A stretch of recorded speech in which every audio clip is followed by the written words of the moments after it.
marriage, house, children?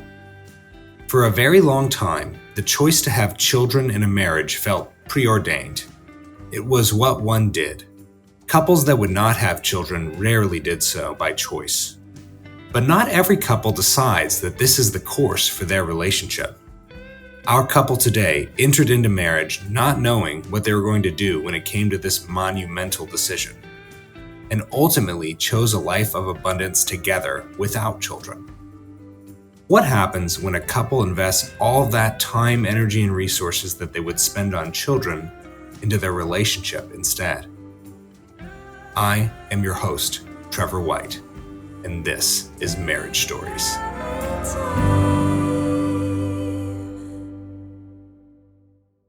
All right.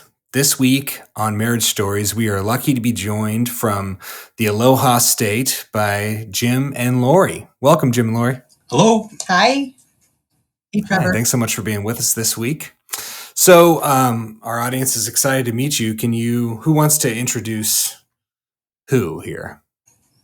I'll go first. All right. Jim, introduce us to Lori. This is Lori.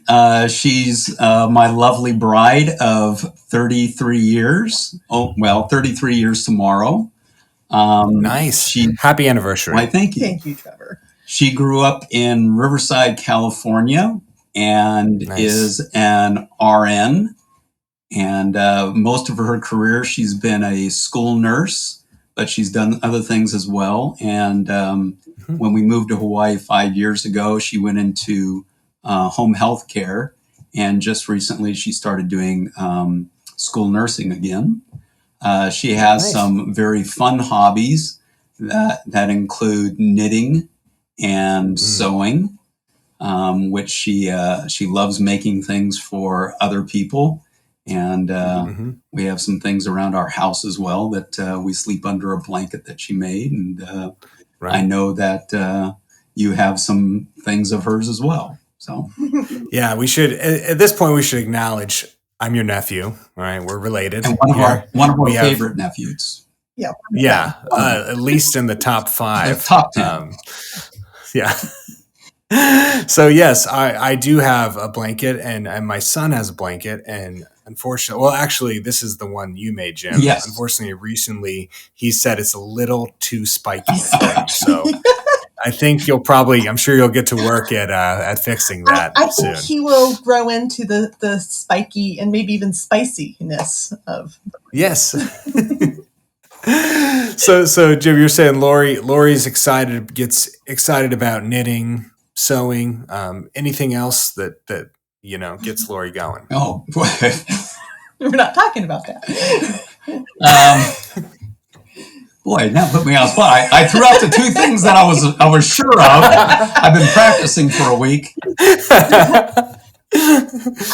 What about, you're both Lakers fans. Yes. Right? Yeah. And Lori is a sports fan that when we first got married, she wasn't a sports fan. And it makes my heart go pitter patter when I love to tell the story of how she became a sports fan. She just noticed that I enjoyed watching sports and a lot of football on Sundays. And so she said, I'm going to get interested in this. And to do that, for her, she had to find a person to root for. And this was back in the Peyton Manning heyday. And he was just a very easy person to root for. So she says, I'm going to be a Colts fan. And lo and behold, she becomes a Colts fan. And the next thing you know, she's in 3 fantasy football leagues and keeping track of everybody doing everything and listening to ESPN nonstop. Scouring the sports section of pages and websites and things. And then, and this was a real transformation from their stories of her bringing books to sporting goods. At a Laker game. Yeah, I took her to a Laker game when we were dating, and she fell asleep. And we were newlyweds, actually. We weren't. So, it is. It's quite a transformation, and it's just fun because I've always enjoyed being fans of teams, and to watch her do that as well. And sometimes I get a little embarrassed when she starts talking about players, and I have no idea who she's talking about. You don't know. And when my friends start talking to her about sports stuff, that is over my head. So But anyhow, that's one of her hobbies as well. Nice. And what is it that you'd say drew you to her? Well, let's be perfectly honest. She was a smoking hot chick. How about that? All right. She physically was beautiful, just gorgeous. And as I got to know her, she is just a fun person to be around.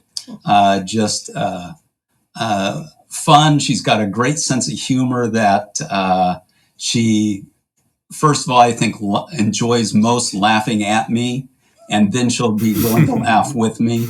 But she's not. She won't stop it.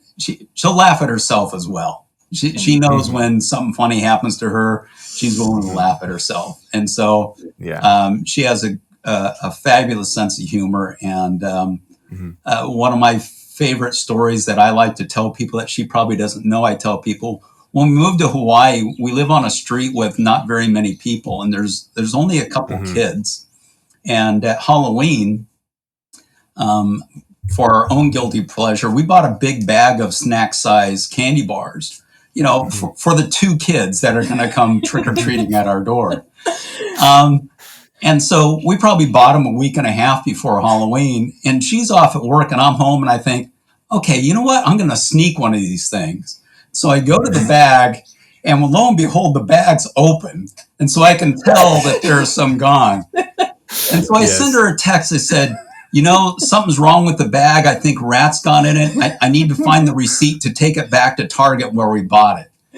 And she goes, the receipt's probably in the trash. Ignore the wrappers that are already in there. And, that kind of sense of humor just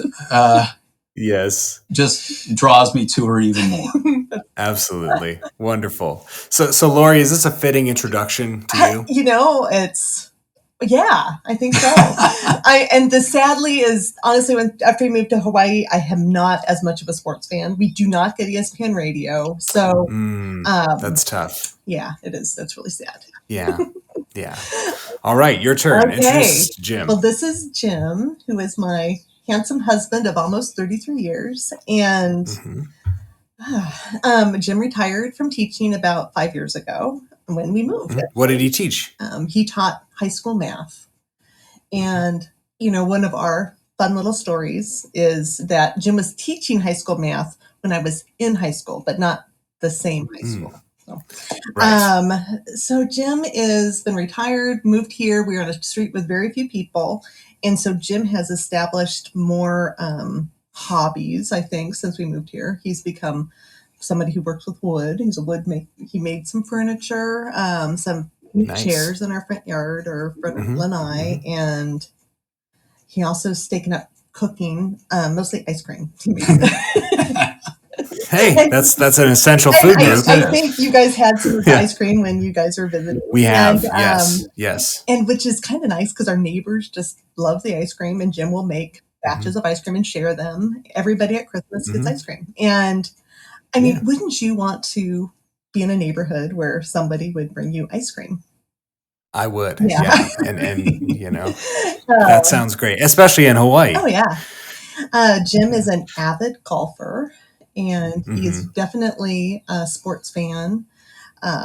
Does Jim have, in his golf career here, a best game? Do you remember? Is there any moment that he would point out as the greatest really good games? I think back in the early 2000s, he was very good. And he had, were you at par for one of those tournaments? No. Almost par. But he also, I mean, I don't know if you won a couple. Yes. In amateur, San Bernardino, Riverside County. Right. Yeah. And was sports fan. You mentioned sports now. fan. Also, really, So we already talked about the Lakers here. Does he have a favorite Laker? Magic who's Johnson, Jim's favorite Laker? for sure. Magic. And I think some of our favorite moments were, going to Laker games and following the Lakers back with Kobe and Shaq in 2000. That's when I think, honestly, is where I think I really moved over to being a sports fan, because there were some amazing games that I still remember getting up on the couch screaming when Robert Horry hit some shots, and just big fun. I was a Kings fan at that time, so it was really fun, Trevor, to talk about that with you, actually, as I recall. It always has been. It has right, been. And so Trevor is my nephew, but Jim got him through marriage. Jim was and I'm occasionally Jim's nephew, depending on his usually mood. when you want money. That's when I'm your uncle. Yes. My dear Uncle Jim. Yes. Jim is also an amazing son.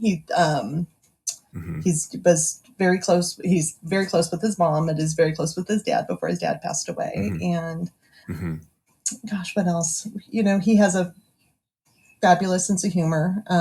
I enjoy making him laugh more than almost anything.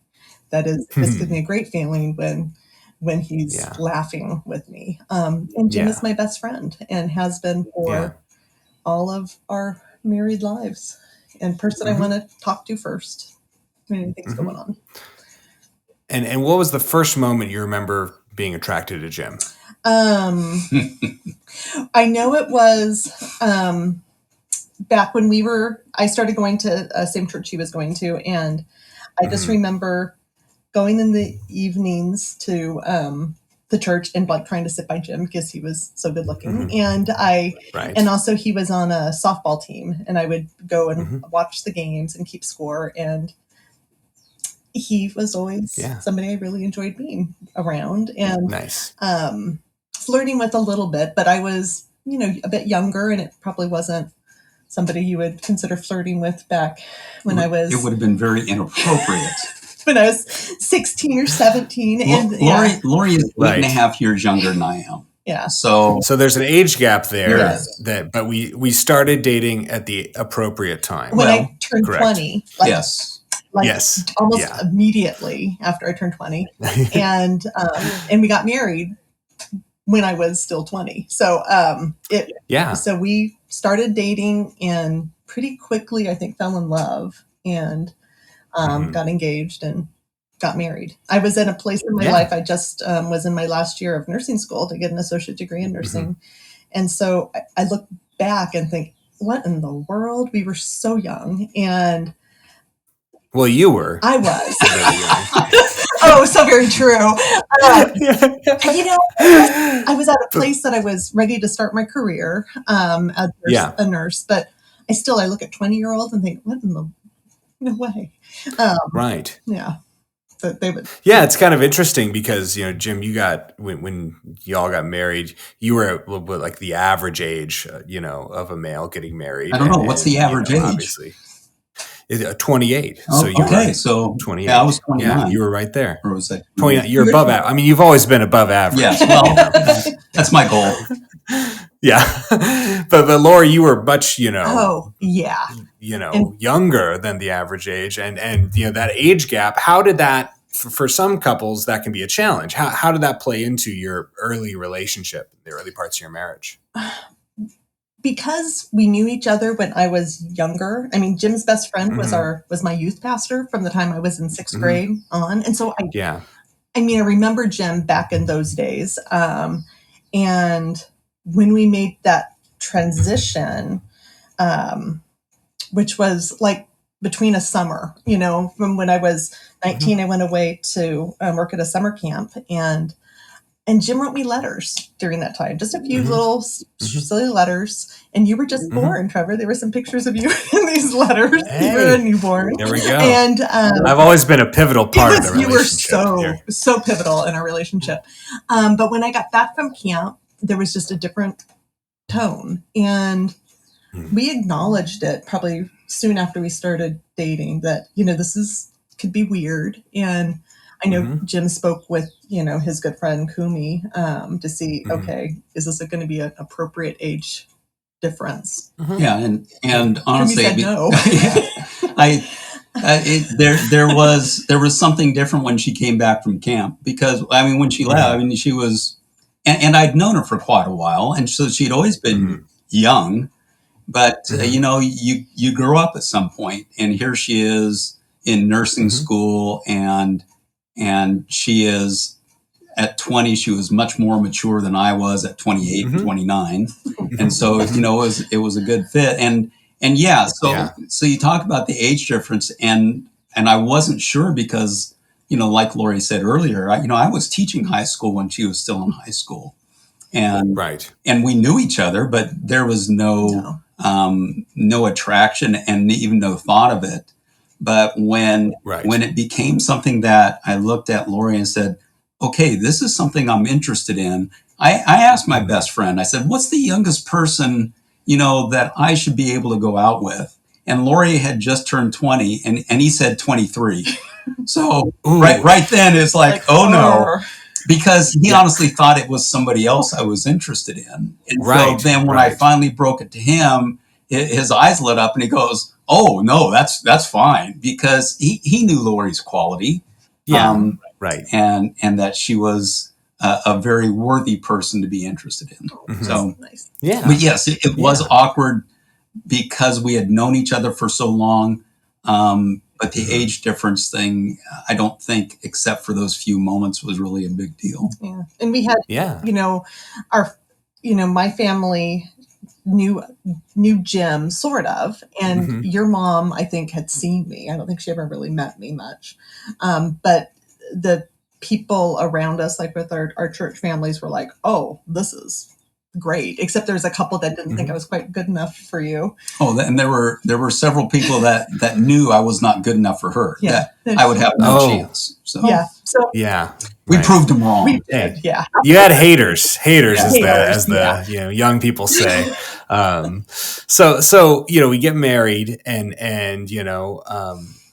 for a lot of people in those early years, they're trying to figure out, all right, what are we going to do next here, right? We're newlyweds. We are building a life together, and there's a decision a lot of couples make: should we or should we not have children, right? And some couples obviously don't make that decision. Like some people that's made for them.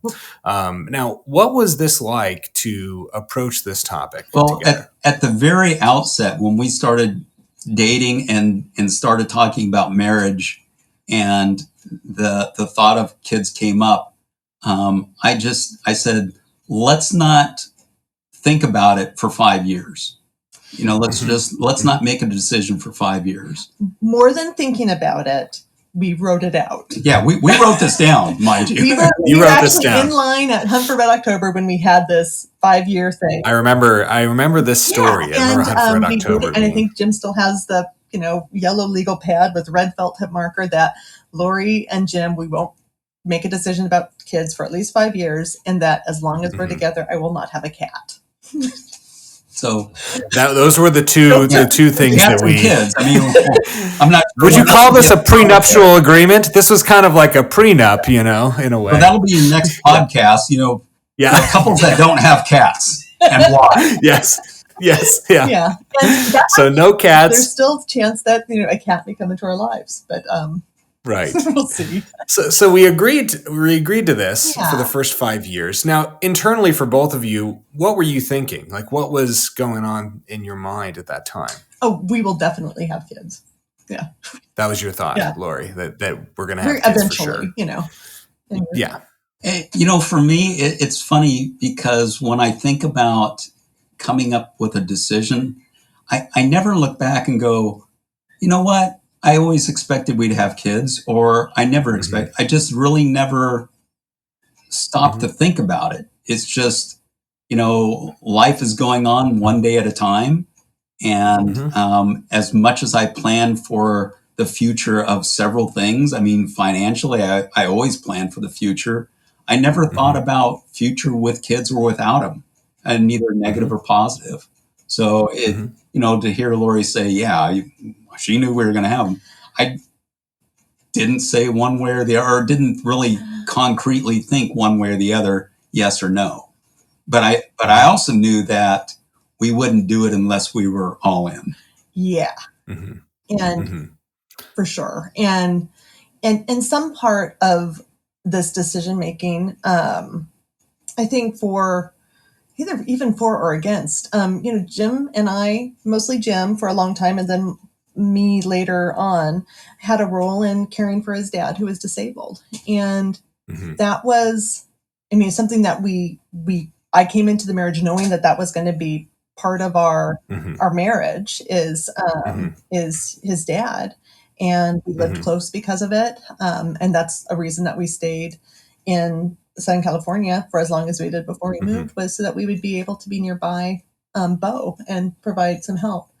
And I do think, putting into Jim's head, I do think that his role as a caregiver impacted how much you wanted or didn't want kids. Oh, it's part of the thinking process. I mean, helping dad was very time consuming. And, children not only expect, but deserve, all of your attention that you can give them. And I recognize that. And, but there are people that put up with a whole lot more than I ever have and still are wonderful parents. But, I'd have to say, yeah, Lori's right. She knew that was part of my thinking process. Right. And then, that just makes me think about, okay, am I able to do that? Am I able to? And you had this thought that you really wanted to be all in, right? With kids. Yes. Yes. And so that's, there's so many pieces to a puzzle about, a decision. And there's no one specific thing, but yes, dad was part of it. And I know my own personality about always wanting to be the best of whatever I can be. And then you start to doubt yourself. Well, can I really be? And I know that new parents always go, boy, how am I going to do this? Sure. But they all rise to the occasion. And I think that if we had decided to, then I'm sure that I would have risen. I hope that I would have risen to the occasion. And we talked about it a lot probably after that 5 years. Right. Yeah. I'm wondering about that. So we get 5 years in. We never were at a place that we're like, there was times that I was like, couldn't imagine what life would be like if we chose not to have kids. But at the same time, I couldn't imagine necessarily having kids. It's a little strange, but there's, I know we were going to a church that had a small Sunday school class, and this really stood out for me. And I think we talked about that too. And so it was mostly young married and probably people that were a little bit younger than Jim. You were my age. A little older than you.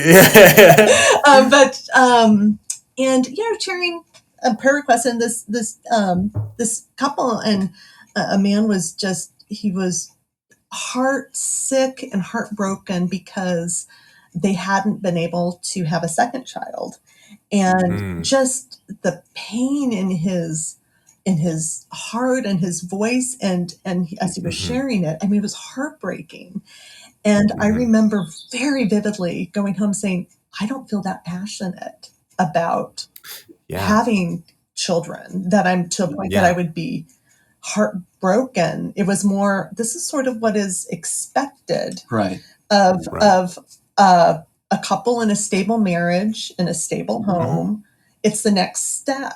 And Trevor, we had so much fun together. And I think we had become so close that it was, honestly, I didn't think it could get better, and I think it could have gotten a lot worse. Because we didn't have that stress of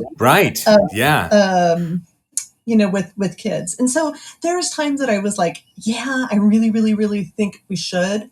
And there were times that I thought I was pregnant, and we kind of were like, okay. And it was like, I think if it came up that I turned out to be pregnant, I think we would immediately be all in, and we even talked about that, like, oh, what if, unexpectedly, but we never were. No. And so enough time went by that it was, okay, now I'm approaching 35 and we got to a place that we decided that we are not going to even consider it any longer. And that felt incredibly peaceful. And it's really interesting. I mean, Lori was saying that, it's, there was part of it where, you're thinking it's just part of the process of adulthood. And, are we going to follow that process? And but we had become, like she was saying, so comfortable with just the two of us, that there were times that, man, don't want to mess this up. And our friends were having kids, and it was so funny to hear the same couple would say, "Boy, you guys, how great it is not to have kids." But yet, on the other hand, they'd say, we wouldn't change a thing, for anything. The greatest joy in their lives. Yes. And I really believe that it probably is. And that's what's so interesting about being able to like look at two sides of the same coin, to think, okay, there's another life that we may have had that you would have, cousins that, were looked like us. And and that would have been probably pretty cool. And then there's the selfish part that now that, we're, getting closer to retirement, that we also see that we're pretty instrumental in helping our families. And, we're just going to be relying on our nephew, Trevor, to be the one that takes there you go. But there's definitely the awareness that, okay, we don't have that, and not to consider that even having children, that they would do be in a place to emotionally, physically, anything to provide support. But that was definitely something now I look at. But we didn't think about that when 25 years ago. Never thought about it.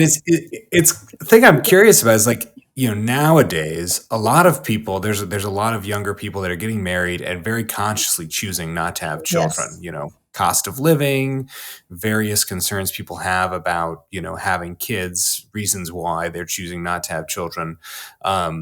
Your generation, this was a less common choice that people would make, right? I'd imagine, you, like you're describing, friends of yours that had children, and just like you're saying, that's just kind of what you did, right? So what was it like to be getting questions, to be, having assumptions about, like, you're, when are you going to start trying, or, all these sorts of things. And I'll say first, just because I had it easier, I think that goes on the women's side a whole lot more than the men's side. I don't think I was asked more than once or twice about, hey, really? So, are you going to have kids? When are you going to have kids?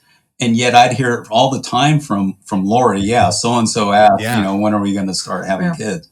And so I never had to deal with that, unfortunately. I did a bit more. I mean, when I was a young nurse, and, you pick up a little weight, and so many of my colleagues, oh, Lori, I'm like, no, it's a burrito. Really?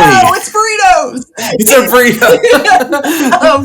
It's not a baby. And wow. So with colleagues, and I think our parents were, both sets were really respectful. Yes, and I tell you what, that's something that I look back and I'm so grateful for that. I know my parents never brought it up, at least with me. I don't know I don't think they ever brought it up, but I would say, and I'm sure that it was a topic of conversation, because my and our family, Jim, and your family, Trevor, we talk about things, and so I'm sure it was a topic of conversation maybe when we weren't there, about when or if or or why haven't they? It's Jim. Lori, I'm sure would want children, but Jim is keeping that from her, and how sad. And but for women, from almost any time you meet people, that's one of the questions that is like, hey, so do you have kids? And when I was, of childbearing years, which I haven't been for many years, but there was almost like the next question was, well, why?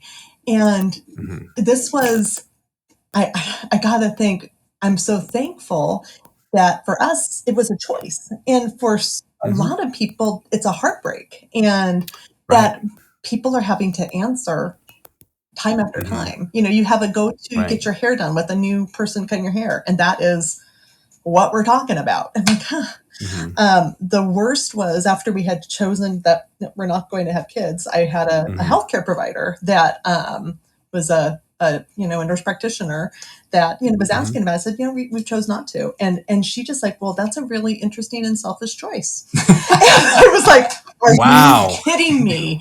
And at your most vulnerable, at your physician's office, the provider's office, that I got asked that. And I was like shocked. And I remember walking to my car afterwards and thinking, there's no reason in the world why I should be feeling like this right now, feeling like I'm defending myself. I actually went back in and went and found the nurse manager and the manager of and I said, this is what happened. This is not okay. And I should not be made to feel this way. Good for you. And so I filed a complaint, and the health plan even followed up later. And I got a new provider. And but that would be kind of awkward if you continue after you filed the complaint. that was terrible. And but it, with the people that knew and loved us the most, we were good, and they were incredibly respectful and and supportive. The saddest thing happened though was, we were buying cute little ornaments at, I think, Williams-Sonoma to stick in people's stockings. And there was Christmas tree they're like Christmas tree ornaments for Christmas. And there was a cute little set of little silverware that just you can put up on the tree. And it was just so adorable. And I picked that up and put it in Jim's mom's stocking.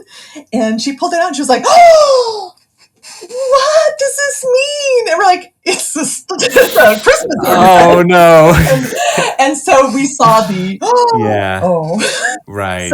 I think that would be probably the most that she ever showed direct disappointment. Yeah. But we blame you for that. Yeah. Who wouldn't have thought? It was adorable. Little Williams-Sonoma. Yeah. Now, y'all kind of went through this, 15-year process of deciding officially to not have children and feeling like, hey, that's the thing we want to do with our marriage. And for many couples that are meeting or thinking about getting married, a thing that people will talk about is you have to be on the same page when it comes to this choice of having children or not before you get married. And, y'all had your notepad, right? And I guess you could say literally you're on the same page, right? You both wrote that down. But does it, as you look back on it, do you ever think, wow, that is kind of amazing that we did not know truly what we wanted going into this? Well, it's interesting because you say, people think that they need to be on the same page for that. And we're on the same page for let's not decide until later. And which is not being on the same page of yes or no. Right. And so, that's an interesting thought because, we just enjoyed our time together. And I don't think we let that weigh down on us at all. Yeah, we kept on. But it could have, right? I mean, if either. And I do remember thinking, okay, well, let's wait 5 more years. And knowing that I was incredibly young when we got married. I had at least 15 to 20 years of right. assumed fertility ahead. And I mean, I remember even thinking, oh, if we really wanted to, do we want to like harvest eggs and maybe then be really ready? Yeah. And we're like, right. nah. And there's pressures of finances, but we were always really okay. And we enjoyed traveling and planning for traveling and, getting our house paid off, 15 years ago, and the house in California, not our house in Hawaii. But those are things that I know we would have exchanged. But I think if we were both all in, I think we would have gladly exchanged it. Totally. Yeah. And I think that's what you're describing is it's an interesting two sides of the coin, right? Where it's like, all right, there's a world where we could have done that and it would have been all the positive things that, the benefits and drawbacks of having children, right? And you all looked at that really, you considered it, and discerned that, the benefits and drawbacks of a life with no children, that's the path we want to take, right? And so I wonder, for many folks, like you're saying, it's much more clearly defined what you're going to get, and what it's going to cost you to have children. Yeah. What about, the benefits and drawbacks you've seen throughout your adult lives and now as you're entering retirement of not having kids? Like what's good about that? Like that's unique, and what's challenging about that that's unique? For me, those things are very clear. Financially, I look at my friends who have had kids, and there's a couple of them that I'm willing to sit down with, and we'll start thinking about, okay, I've probably spent about $1 million, having children. Yeah. Okay, good for you. I didn't. Right. Yeah. And so I know that financially that it was a whole lot easier not to. I know that time-wise, not only I could do things that I wanted to do. We mentioned that I like to go play golf. There was never a time that I couldn't play golf because I should be doing something with my kids. No. And it was always funny to hear guys say, I got to do this or that with my kids. And I'm thinking, oh, really? But in reality, it's like, they're fabulous. Good for you. I'm totally proud of you for doing that. And so, financially, the time aspect of it is huge. The negative is something that we now are starting to see because we know it'll be our future of we're helping parents do things now, whether it's physically or financially or just emotionally, lining up doctor's appointments and stuff like that. Right. And now we start looking at, well, who's going to do that for us? Yeah. And so we start being a little bit nicer to the neighborhood kids. Yeah. And stuff. The rats don't visit the Halloween candy as early each year. And so, but that's a thought. That's a real thought. It's like it's thinking about. If I had to say that there's at least at this point in my life a number one negative, that would be it. Knowing about the future. And who's going to be involved in helping us when we need it? Which is the dichotomy is that that's more selfish than living for ourselves, anyway, like, sure. Okay, so who's going to take care of us when we're older? Right. Well, it seems like, Jim, especially for you, there was a strong value that was, imprinted on you, taking care of your father, dealing with it, even though you did it, joyfully, it was still this thought of like, hey, this would be something a child of mine might feel compelled to do if I was in a similar situation, and, perhaps not wanting them to feel that. And that's very true. And that's it's difficult for me to come to grips with because I would never want my dad to look at me and say, you have to do this, or you don't feel like you have. And I would never want him to feel like I was doing it because I had to. And so, I wouldn't want somebody else to be in that position, but I am so blessed to have been in that position. Yeah. Mm-hmm. And, and that probably more than anything else, I think really made us become partners, which I'm sure like you and your lovely wife, I mean, are very much partners in the raising of your children. And I see that even though we live so far apart, but with Jim's dad, especially in probably the last 5 to 7 years, it became quite a lot. And but we were able to, give a lot of our time and attention. And I don't know if we could have done it as well if we weren't able to do it together, and doing it together. And if we had children, then having to worry about, there were late night trips to the ER with my parents. Yeah. And Lori and I were partners, and we'd go together. Yeah. And I can't imagine going without her, or having one of us decide, okay, who's going to stay home with the kids and who's going to go, and that kind of stuff. And so, to be able to say we were fortunate not to have kids at that point, it's kind of a strange thing to say, but in reality, I think that's what it was. Well, I think that's the thing that's good to highlight, right? Is that both of these paths, having children, not having children, have their benefits and drawbacks. Like, it's not like there's only one way, right? Or that a couple has to do marriage. And you're saying like, hey, this was that allowed us to do something that was meaningful, right? For us and for, I tell you, I think parents. I would love to meet our kid. That would be the unique combination. There are various quirks and positives, and I imagine like, that would have been so cool. And I had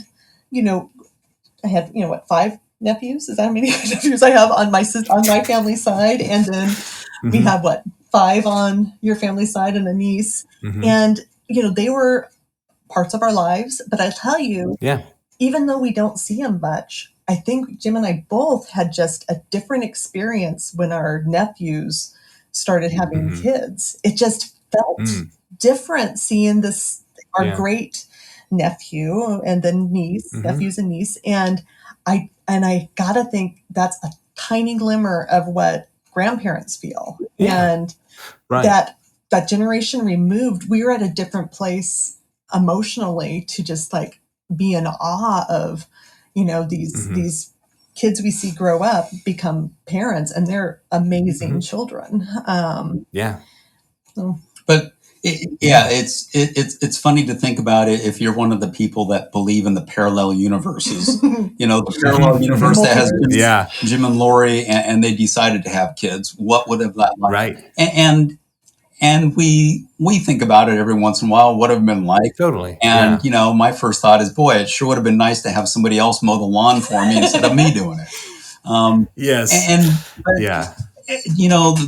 The people that, again, my friends who have kids, it's the joy of their life, and it's just funny to think about, and I talked about finances, how willing they are to give up everything they have for children. And I look, wow, how do you do that? And but parents do. And it's just it's just what they do, and I'm not sure they could even explain it. But so what would we have been like? I don't know, but but we're happy with the decision that we made. And totally, if there was a DeLorean that we can do some time travel and go back, will we make a different decision? I don't think so. And what is, I think, an incredibly fortunate thing, and this is, getting into more personal stuff, but, I ended up having to have a mild procedure a couple of years ago. And I found out that my chance of actually becoming pregnant and sustaining a pregnancy were pretty slim and none. And, which was, and I remember even coming out of anesthesia and the doctors telling me this, I'm thinking, oh, I'm really sad for the Lori that would have wanted kids, because what a tender thing that I didn't have to experience with multiple miscarriages. Because that's would have happened. And I'm so thankful that we were spared that, because that would have been really hard. It would have been difficult. Yeah.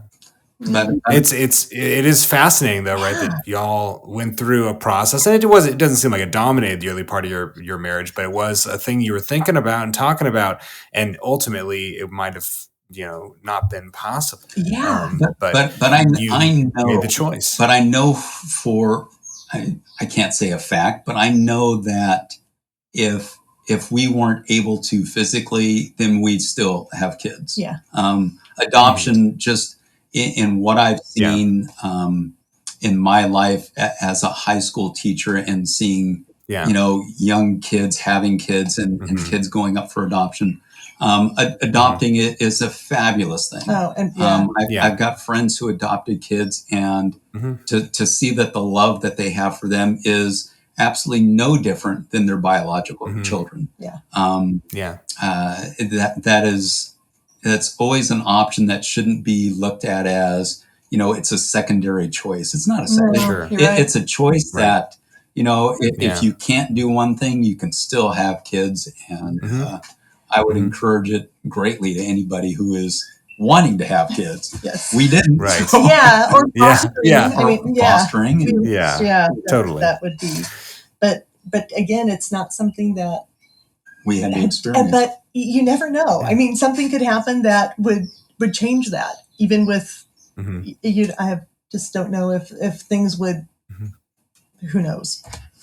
Yeah. Now there is a chance. I mean, I think we were on everybody's with some of our family members that if both parents were to die, we might have had 9 kids. Wow. Whoa. Talk about a parallel universe. That is maybe one of the ones you wouldn't want to explore or go to.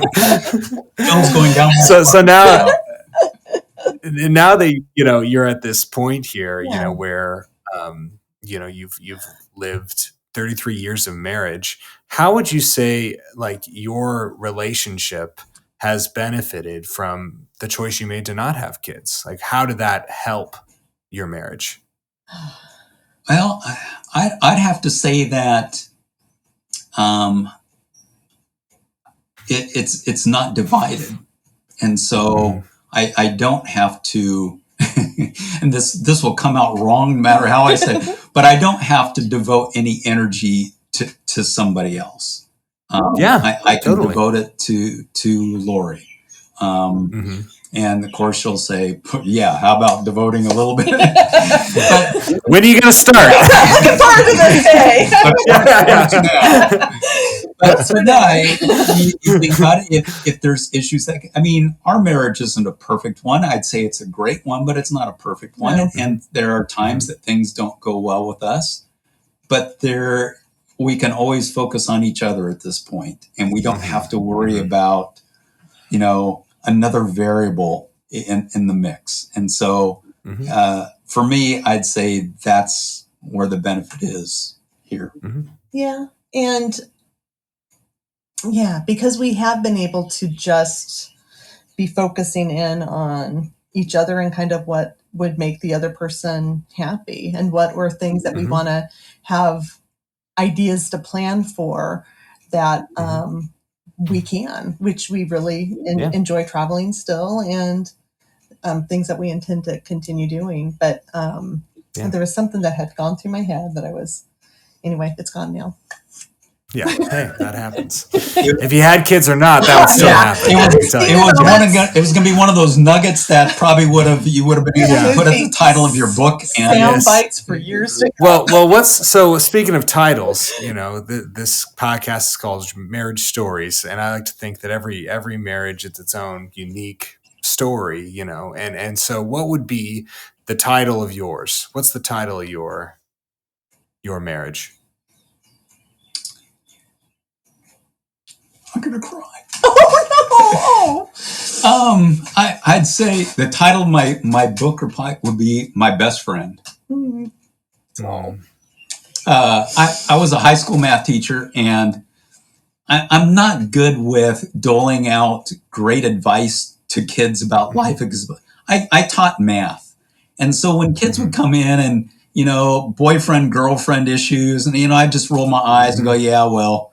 But then I got down to one thing. I said, there's only one thing I'm going to tell you. I said, when you get married, when you're walking down that aisle, you need to make sure it's with your best friend. The mature one, the immature ones would go, oh, gross. The mature ones would stop and go, yeah. Mm-hmm. And, I'm not sure that I thought about that when I got married, but it's been very clear since I got married. And so that'd be my title. So top that. I'm not going to. You're gonna co-author that title. But there is. I remember what I remembered, but it's out of order. But one of the things, and it could be, you're going to love them more as time goes on. We didn't really go through premarital counseling. We were supposed to. And the church we got married at said, you have to. So we said, well, okay, we're going to have my grandpa, your gramps. Who was a minister. He was a minister. We're going to have him pastor, do premarital counseling with us. And so we said, okay, we're going to sit down with grandpa to do this. And that'll, we'll check that off our list because we're so in love. We don't need premarital counseling. Absolutely right. Who does? No marriage is going to be better. And we sat with my grandpa in his little study, and he and grandma had been married then for probably, at least 50 years, but they probably seemed like they'd been married forever. They always seemed old. And grandpa's was talking about my grandma, who was a wonderful woman, but I couldn't see being married either one of them. But he goes, I love Grace, your grandma, more today than I ever had when we got married.